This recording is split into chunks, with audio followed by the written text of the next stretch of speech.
দেখুন রাস্তা দিয়ে এরা দুই বোন হেঁটে যাচ্ছে। যাওয়ার সময় ছোট বোন একটি জুসের বোতল নিয়ে বড় বোনকে বলছে, আপু আমি এটা খাবো। তো দেখুন বড় বোন দেখলো তাদের কাছে টাকা নেই, মাত্র 5 টাকা রয়েছে। তখন বড় বোন ছোট বোনকে বলছে, আমাদের কাছে টাকা নেই, চলো আমরা কিনতে পারবো না। তাই বলে দেখুন দুই বোন আবার হেঁটে চলে যাচ্ছে। আর এই বিষয়টা দেখুন এই দোকানদার দেখতে পেয়ে আসলে তার কাছে খুবই খারাপ লেগেছে। তারপরে দেখুন এই দোকানদার আপুর মনটা কত বড়, সে একটা পলিথিন ব্যাগের মধ্যে 2টা জুসের বোতল ভরে নিয়ে এই মেয়েদেরকে দিতে আসতেছে। আসার সময় সে দেখতে পেল মেয়ের দুইটা শুধু 5টা টাকা নিয়ে নাড়াচাড়া করছে। এই বিষয়টা দেখে এই আপুটি ভাবলো যে আসলে তাদের আরো কিছু সাহায্য করার উচিত আমাকে।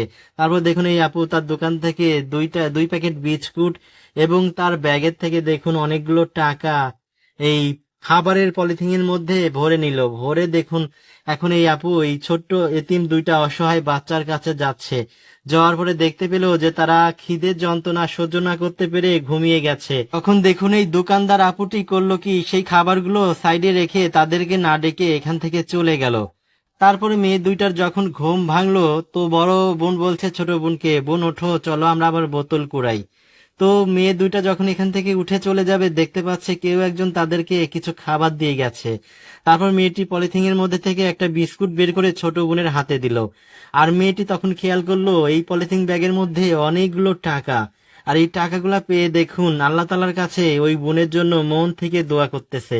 এই ভিডিওটি ভালো লাগলে অবশ্যই প্রচুর পরিমাণে শেয়ার করে দেবেন।